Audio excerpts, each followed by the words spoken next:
നമസ്കാരം. ചൈനയിൽ നിന്ന് വരുന്നേ ഒരു പാലക്കാടുകാരന് സാധനം തരാൻ തുടങ്ങി. ചൈനയിൽ നിന്ന് അദ്ദേഹം സാധനം കൊണ്ടുവരുന്നത് ഐറ്റംസ് എന്താണെന്ന് പറഞ്ഞാൽ ഈ ജാക്കറ്റ്, അതുപോലെ തന്നെ തണുപ്പ് സീസണിലുള്ള ഈ മങ്കി ഐറ്റംസ്, പിന്നെ അൺസീസണിൽ റെഡിമെയ്ഡാണ്, മറ്റു സീസണിൽ റെഡിമെയ്ഡ്. ഈ തണുപ്പ് സമയത്ത് ഇത് വസ്ത്രങ്ങൾ മാറുമല്ലോ. ആ കാലഘട്ടം 4 മാസം നല്ല സീസണുള്ള കച്ചവടം. ഇപ്പം കച്ചവടമൊക്കെ നല്ല രീതിയിൽ നടന്നു പോയിക്കൊണ്ടിരിക്കുന്ന നാട്ടിലിടക്ക് വരും. 6 പെങ്ങള ഒരു സഹോദരനും കൂടി സൗദി അറേബ്യയിലേക്ക് കൊണ്ടുവന്നു. അത് വലിയൊരു നേട്ടമായിരുന്നു എനിക്ക്. കാരണം വെച്ചാൽ അവന് സെയിൽസ് മാത്രമല്ല, ഒരു പർച്ചേസിംഗ് ഒക്കെ ചെയ്യാനുള്ള ട്രെയിനിങ് അവനക്ക് കൊടുത്ത്. കുറച്ച് വിദ്യാഭ്യാസം ഉണ്ടാവും. കുറച്ച് വിദ്യാഭ്യാസം കൂടി കൂടുതലുണ്ട്. ഉഷാറാണ് ആള്. അവന് വന്നൊരു 6 മാസം എൻ്റെ ഒന്നിച്ച് നിന്നപ്പോൾ തന്നെ കുറച്ച് സംഗതിയൊക്കെ ഉഷാറായി പോകാൻ തുടങ്ങി. അങ്ങനെ ഇങ്ങനെ സംഭവങ്ങളൊക്കെ നടന്നുകൊണ്ടിരിക്കുകയാണ്. ഒരു ദിവസം ഞങ്ങൾ ലോഡ് എടുത്തിട്ട്, ഞാനും എൻ്റെ സഹോദരൻ, എൻ്റെ പേര് നിസാറ, ഞങ്ങൾ ലോഡ് എടുത്ത് കുവൈത്ത് ബോർഡറിലേക്ക് പോവാം. സാധനങ്ങളൊക്കെ റെഡിമെയ്ഡൊക്കെ കയറ്റി സെയിൽസ് ഇന്നലെ പറഞ്ഞല്ലോ 200 കിലോമീറ്റർ കഴിഞ്ഞതിന് ശേഷം തുടങ്ങും. സിറ്റി വിട്ടിട്ട് ഔട്ട് ഓഫ് നിന്ന് സ്റ്റാർട്ട് ചെയ്യും. അങ്ങനെ ഞങ്ങൾ പോയിക്കൊണ്ടിരിക്കുന്ന സമയത്ത് സിറ്റി എത്തി ഒരു 500 കിലോമീറ്റർ ഓടി അത്യാവശ്യം കുറച്ച് കടയിൽ സാധനം കൊടുക്കാണ്ടായിരുന്നു. അതൊക്കെ കൊടുത്ത് അവിടെ വെച്ച് ഒരു ഉപ്പളയിലുള്ള ഒരു വണ്ടിക്കാരനെ കണ്ടുമുട്ടി. ആദ്യമായിട്ട് കാണുക. അവർ ജ്യേഷ്ഠന്മാർ, ഞങ്ങളെ മാതിരി തന്നെ ഇരട്ടയാണ് അവർ. അവരുടെ സെയിൽസ് എന്ന് വെച്ചാൽ ടോയ്സ്. നമ്മൾ റിയാദിൽ നിന്ന് പോകുന്ന വണ്ടി, അവർ ജിദ്ദയിൽ നിന്ന് വരുന്നതാണ്. അവർ ടോയ്സ് സപ്ലൈ ആണ് അവരുടെ സെയിൽസ്. അവർ കണ്ടുമുട്ടിയപ്പോൾ സൗഹാർദ്ദമൊക്കെ കൈമാറി നമ്മളോട് പറഞ്ഞ്, ഇവിടുന്ന് ഒരു 60 കിലോമീറ്റർ ഉള്ളിൽ പോയാൽ ഒരു ഗ്രാമങ്ങളുണ്ട്. ആ ഗ്രാമത്തിൽ ഒരു 10-20ഓളം കടകളുണ്ട്. പക്ഷെ നല്ല കച്ചവടമുള്ള സ്ഥലമാണ്. അവിടെ വണ്ടി പോകാൻ കുറച്ച് പ്രയാസമാണ്. ഈ മണലിലെ കൂടി പോകണം. മണലാണ്, റോഡില്ല. ഏകദേശം ഒരു 20 കിലോമീറ്റർ റോഡിൽ പോയി കഴിഞ്ഞാൽ അവിടുന്ന് ഒരു 40 കിലോമീറ്റർ മണലാണ്. 60 കിലോമീറ്റർ ഓടണം. അപ്പം ഞാൻ പറഞ്ഞു, നമ്മളിൽ ഫുൾ ലോഡാണ്. സെയിൽസ് ഒന്ന് തുടങ്ങിയത് ആ ദിവസം ആണ് അവിടെ എത്തിയത്. ആഫർ ബത്തേ എന്ന് പറഞ്ഞ സ്ഥലം, കുവൈത്തിന്റെ ബോർഡറാണ്. ആ ബോർഡറിലുള്ള സിറ്റിയാണ്. അപ്പം പറഞ്ഞ് പോവാ ഏതായാലും. അപ്പം ഈ മരുഭൂമിയിൽ ഓടുമ്പോൾ കുറച്ച് കാറ്റ് കുറക്കണം. അങ്ങനെ ഈ 6 വീലിൻ്റെയും കാറ്റ് ലേശം കുറച്ച് ഫുള്ള് ലോഡാണ് വണ്ടി പോയി ഏകദേശം പോയി. ഇവർ ചെറിയൊരു ബോക്സ് ബാനാണ്. ടോയ്സ് കനമില്ലല്ലോ, ഈ തുണി ഐറ്റംസ് കനം ഉണ്ടല്ലോ. അങ്ങനെ ഇവർ അടിച്ചു പോയി. ഇവർ സ്ഥിരം പോകുന്ന റോഡാ, നമ്മൾ ആദ്യമായിട്ട് പോകുന്നത്. നമ്മളിവർ കൂട്ടിക്കൊണ്ട് പോവാണ്, നല്ല സെയിൽസ് ഉള്ള സ്ഥലം എന്ന് പറഞ്ഞ് പരിചയപ്പെടുത്താൻ വേണ്ടിയിട്ട്. ഇവർ അടിച്ചു പോയി. നമ്മൾക്ക് അങ്ങനെ പോകാൻ പറ്റില്ല. നമ്മളിങ്ങനെ സ്ലോ വെച്ച്. അപ്പം ആദ്യം പറഞ്ഞ് റോഡൊന്നും തെറ്റാനുമില്ല.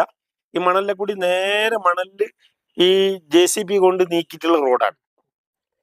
വണ്ടി പോകുന്നിടത്ത് കല്ലും മണ്ണാണ്, 2 സൈഡ് മണല്. അതിന്റെ ഈ തെറ്റാതെ ഇങ്ങനെ സ്ട്രെയിറ്റ് ഫോർവേഡ് ആയിട്ട് വണ്ടി പോയിക്കൊണ്ടിരിക്കണം. തെറ്റിയാ വണ്ടി താണു പോകും, മണലിലേക്ക് കയറിയാ താണു പോകും. അങ്ങനെ പോയിക്കൊണ്ടിരിക്കുന്ന സമയത്ത് ഇവർ പോയി. ഈ ചില സീസണിൽ 2 ആഴ്ച 3 ആഴ്ച ഈ പൊടിക്കാറ്റുണ്ടാവും. ഈ പൊടിക്കാറ്റ് എങ്ങനെയാ വരുന്നത്? കടലിലെ തിര വരുന്ന മാതിരിയാണ് വരുന്നത്. കടൽ തിരനേക്കാളും വളരെ സ്പീഡിലാണ് ഈ പൊടിക്കാറ്റ് വരുന്നത്. മണലിനെ ഇങ്ങനെ തന്നെ എടുത്തോണ്ട് വരും. നാട്ടിൽ പറയുകയാണെങ്കിൽ നമ്മളൊരു സ്വീപ്പം കാറ്റ് എന്ന് പറയും. അതൊന്നുമല്ല, അതിൻ്റെയൊക്കെ എത്രയോ 100 ഇരട്ടി വളരെ ഗൗരവത്തിലാണ് ഇത് വരുന്നത്.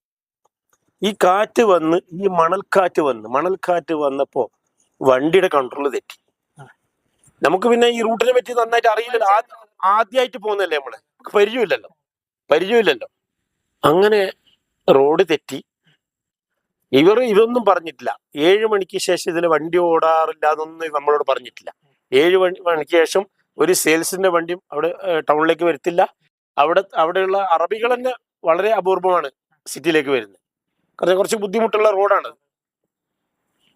നമ്മള് ഇതിൽ പെട്ട്, ഈ പൊടിക്കാറ്റിൽ പെട്ട് വണ്ടി മണലിലേക്ക് പോയി. വണ്ടി അങ്ങനെ തന്നെ അവിടെ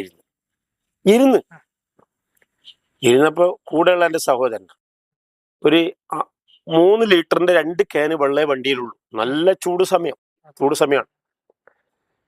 3 ലിറ്ററിന്റെ 2 ജെർക്കീന് 2 ക്യാന് വെള്ളമുണ്ട് വണ്ടിയിൽ. അത് തണുത്തിരുന്നില്ല, വണ്ടി വെച്ചാൽ ഭയങ്കര ചൂടായി. പിന്നെ എ സിയുടെ തണുപ്പിൽ മാത്രം ഇങ്ങനെ തന്നെ വണ്ടി ഓടിക്കൊണ്ടിരിക്കുമ്പോൾ ആ വെള്ളം കുടിക്കാൻ പറ്റും. വണ്ടി നിർത്തി കഴിഞ്ഞാൽ നമ്മൾ തിളക്കുന്ന ചായയുടെ വെള്ളമില്ലേ, കട്ടൻ ചായ ഉണ്ടാക്കുന്നത്, ആ വെള്ളത്തിന്റെ ഇതാണ് അതിന് കിട്ടുന്നത്. വണ്ടി ഇതാണ്. ഒരു 3-4 വണ്ടി അതിനുശേഷം അതിലെ കൂടി പോകുന്ന കണ്ട് നമ്മൾ കുറച്ച് ഉള്ളിലേക്ക് പോയി. ഈ മണൽക്കാറ്റിലെ വണ്ടി കൂടി കുറച്ച് ഏകദേശം മാക്സിമം ഒരു 5 മീറ്റർ ഉള്ളിൽ പോയി. അപ്പം ഈ ഇതിൽ വരുന്നവർക്കും പോകുന്നവർക്കും ഒന്നും നമ്മളെ ശ്രദ്ധിക്കേണ്ടിയില്ല, നമ്മളെ നോക്കേണ്ടില്ല.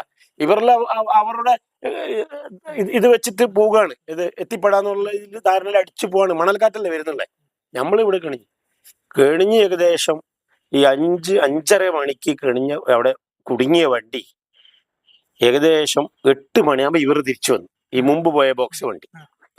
അപ്പം നമ്മൾ ഓടി വന്ന വണ്ടി വരുന്നുണ്ടല്ലോ, ഓടി വരുന്നുണ്ട്. അപ്പം പറഞ്ഞു എന്ത് പറ്റി? നമ്മളിങ്ങനെ ഇവിടെ വണ്ടി ഇങ്ങനെ താണുപോയി, എടുക്കാൻ പറ്റില്ല. നിങ്ങൾ നേരെ തന്നെ ഈ റോഡിന്റെ നേരെ നിങ്ങൾ ഓടിപ്പോയി. നമ്മൾ ബാക്കിലുള്ള വണ്ടിയല്ലേ, അവർക്കൊന്നും ചെയ്യാൻ പറ്റില്ല. അവർ പോയി, പറഞ്ഞില്ല. അവരുടെ സെയിൽസും കഴിഞ്ഞ് 2 മണിക്കൂർ തിരിച്ചു വരുമ്പോൾ നമ്മളെ കണ്ട് ഒരു രക്ഷയില്ല, വണ്ടി അനക്കാൻ പറ്റില്ല. വലിയ വണ്ടിയല്ല, ഏകദേശം 1000 ചില്ലറ ഡസൻ സാധനം ഉണ്ട് ഈ വണ്ടിയിൽ. ഏകദേശം മാക്സിമം ഒരു 300 ഡസൻ ജീൻസ് പാന്റ് ഉണ്ട്, ടീഷർട്ട് ഉണ്ട്, ഒരു 250 ഡസൻ ജാക്കറ്റ് ഉണ്ട്. ഇതുപോലുള്ള എല്ലാ ഐറ്റംസും കൂടി 1000 ചില്ലറ ഡസൻ സാധനം ഈ വണ്ടിയിലുണ്ട്. വലിയ വണ്ടിയല്ലേ. അപ്പൊ ഞാൻ അവരോട് പറഞ്ഞു, നിങ്ങൾ സംസാരിച്ചിട്ടൊന്നും കാര്യമില്ല, ഉടൻ തന്നെ സിറ്റിയിൽ പോയിട്ട്, ഈ ആഫ്രിബാദ് സിറ്റിയിൽ എത്തിക്കഴിഞ്ഞാൽ കുറെ മലയാളികൾ ഉപ്പള ഭാഗത്ത്, മഞ്ചേശ്വര ഭാഗത്തൊക്കെ ഹോട്ടലൊക്കെ നടത്തുന്ന, ഈ സൂപ്പർ മാർക്കറ്റൊക്കെ നടത്തുന്ന കുറച്ച് ആൾക്കാരുണ്ട് അവിടെ.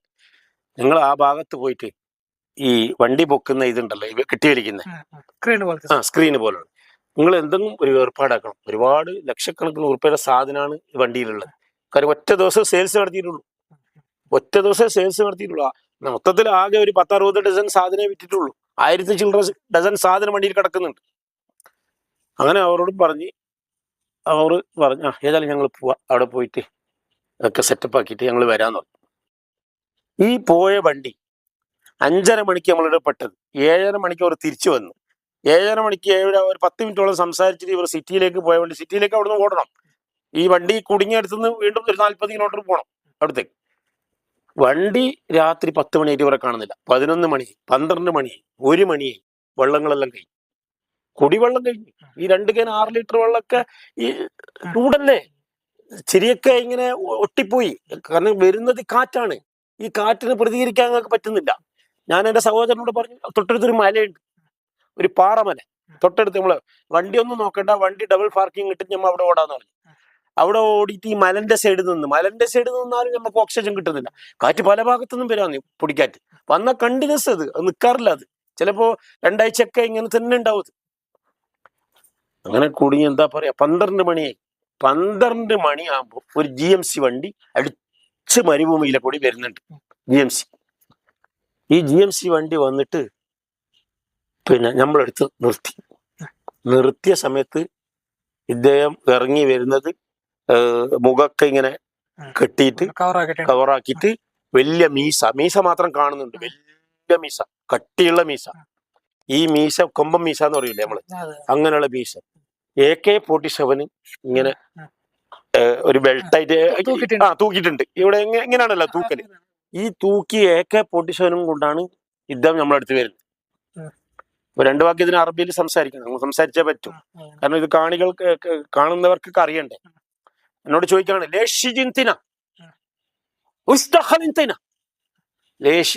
നീ എന്തിനാണ് ഇവിടെ വന്നത്? എന്താണ് ഇവിടെ ചെയ്യാൻ വേണ്ടി പോകുന്നത്? എന്താണ് ഇനി ഇവിടെ വന്നത്?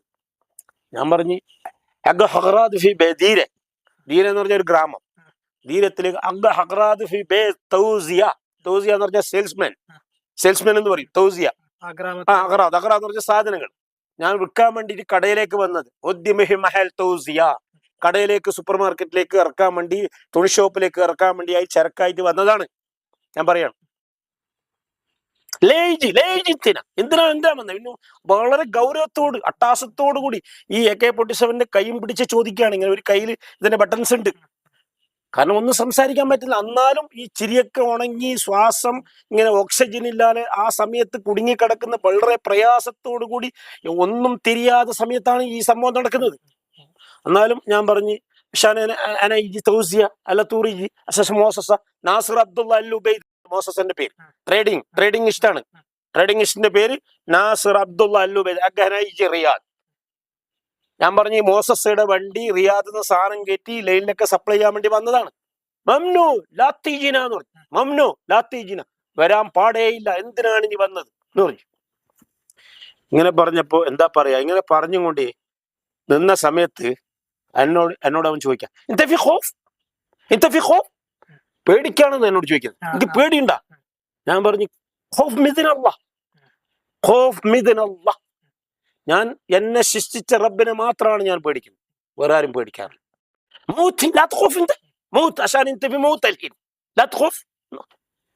എന്നോട് പറയാണ് നീ പെട്ടെന്ന് ഇപ്പൊ മരിക്കും, മരിക്കും, എനിക്ക് പേടിയില്ലേന്ന് ചോദിച്ചു. ഞാൻ പറഞ്ഞു ഇങ്ങനെ പറയാം. ഞാൻ പറയും ഞാൻ റബ്ബിനാണ് പേടിക്കുന്നത്, എനിക്ക് ജന്മം തന്ന റബ്ബിനാണ് ഞാൻ പേടിക്കുന്നത്, എനിക്ക് മരണം പേടിയില്ല. അവൻ പറഞ്ഞു എന്തുകൊണ്ട് പേടിക്കാതെ, ലേഷ് മാഫി ഖൗഫ്, എന്തുകൊണ്ട് നീ പേടിക്കുന്നില്ല ചോദിക്കാണ്. ഇത്രയൊക്കെ സംസാരിച്ചു കഴിഞ്ഞ്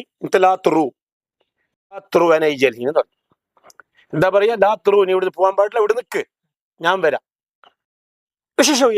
എന്താ നീ ചെയ്യാൻ വേണ്ടി പോകുന്നത്, ഈ വണ്ടിയിൽ എന്താ വേണ്ടി ചെയ്യാൻ പറഞ്ഞു.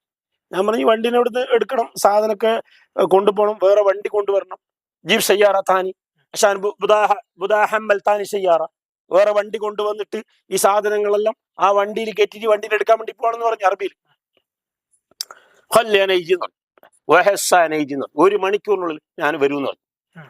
പോയി 12 മണി, 1 മണി കഴിഞ്ഞു, 2 മണിയായി. 2 മണിയാകുമ്പോൾ ഒരു ഭാഗത്തുനിന്ന് ഇങ്ങനെ വാഹനത്തിന്റെ മുകളിൽ ഇങ്ങനെ ടോർച്ച് അടിച്ചും കൊണ്ട് ഡബിൾ പാർക്കിംഗ് ഇട്ടിട്ട് ഒരു ചെറിയൊരു മിന്നൽ കാണുന്നു. എത്രയോ ദൂരമാണ്, കിലോമീറ്റർ കണക്കിന് ദൂരമാണ്. മരുഭൂമിയല്ല, കാണാൻ പറ്റുമല്ലോ നമുക്ക്, മരുഭൂമി അതുകൊണ്ട് കാണാൻ പറ്റും, സ്ട്രെയിറ്റ് ആയിട്ട് കാണാൻ പറ്റും. ഞാൻ പറഞ്ഞു സഹോദരനോട് പറഞ്ഞു നീ മുകളിൽ കയറുന്നു പറഞ്ഞു. നമ്മളെടുത്തും ടോർച്ച് ഇട്ട്, നമ്മളെ വണ്ടിയിൽ രാത്രിയൊക്കെ ടോർച്ച് സാധനങ്ങളൊക്കെ ഉണ്ട്. നൈറ്റൊക്കെ ഓടുന്ന വണ്ടിയല്ലേ, സെയിൽസ് കഴിഞ്ഞാൽ രാത്രി ഫുൾ ഓടിയിട്ടാണ് നമ്മൾ റിയാദിലേക്ക് വരുന്നത്, സെയിൽസ് കഴിഞ്ഞതിന് ശേഷം. അപ്പൊ ഏകദേശം മാക്സിമം ഒരു 900 കിലോമീറ്റർ ഒക്കെ സെയിൽസ് കഴിഞ്ഞിട്ട് രാത്രി ഓടാനുണ്ടാവും. നമ്മള് സിറ്റിയിലേക്ക് എത്തണമെങ്കിൽ എല്ലാ പരിപാടി കഴിഞ്ഞതിന് ശേഷം. ഞാൻ പറഞ്ഞു വണ്ടിന്റെ മുകളിൽ കയറുന്നു പറഞ്ഞോളൂ. ഓൻ വണ്ടിന്റെ മുകളിൽ കയറ്റി ലൈറ്റ് സിഗ്നൽ അവൻ കൊടുത്തു, ടോർച്ച് ഉണ്ടായിരുന്നു. അപ്പൊ അവിടുന്ന് ലൈറ്റ് സിഗ്നൽ നമുക്ക് കിട്ടി. ഏകദേശം ഒരു 10-15 കിലോമീറ്റർ അപ്പുറത്താണ് കാണുന്നത്. ഈ വണ്ടി ഇങ്ങനെ വന്നുകൊണ്ടിരിക്കുക, നമ്മൾ ഈ ടോർച്ചിന്റെ സിഗ്നൽ ഇങ്ങനെ അവർ നോക്കി കീപ്പ് ചെയ്തിട്ട് അവർ വന്നുകൊണ്ടിരിക്കുകയാണ്. ഈ വന്നുകൊണ്ട് ഏകദേശം അടുത്തടുത്ത് നമുക്ക് അടുത്ത് കാണാൻ പറ്റും. ഒരു 2 കിലോമീറ്റർ അടുത്ത് എത്തുമ്പോൾ ഒരു 4 വണ്ടി ഒന്നിച്ച് വേറെ വരുന്നുണ്ട്. അതാരാണ്?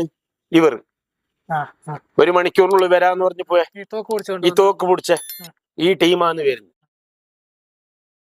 അപ്പൊ രണ്ടുപേരും ഒന്നിച്ചെത്തുന്നുണ്ട്. എന്താണെന്ന് നമുക്ക് മനസ്സിലാകുന്നില്ല. അതിൽ വരുന്നത് ആരാണ്, ഈ ഭാഗത്തുനിന്ന് വരുന്നതാണെന്ന് ഒന്നും നമുക്ക് മനസ്സിലാകുന്നില്ല.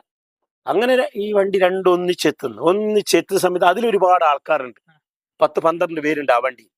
ഇതില് നമ്മളെ രക്ഷപ്പെടുത്താൻ വരുന്ന വണ്ടി ഉണ്ടല്ലോ, അവരുടെ അടുത്ത് എല്ലാ സെറ്റപ്പും ഉണ്ട്. അത് വലിയ വണ്ടിയിൽ മറ്റേ ഇതിലാണ് വരുന്നത്, അതില് ആൾക്കാരുണ്ട്.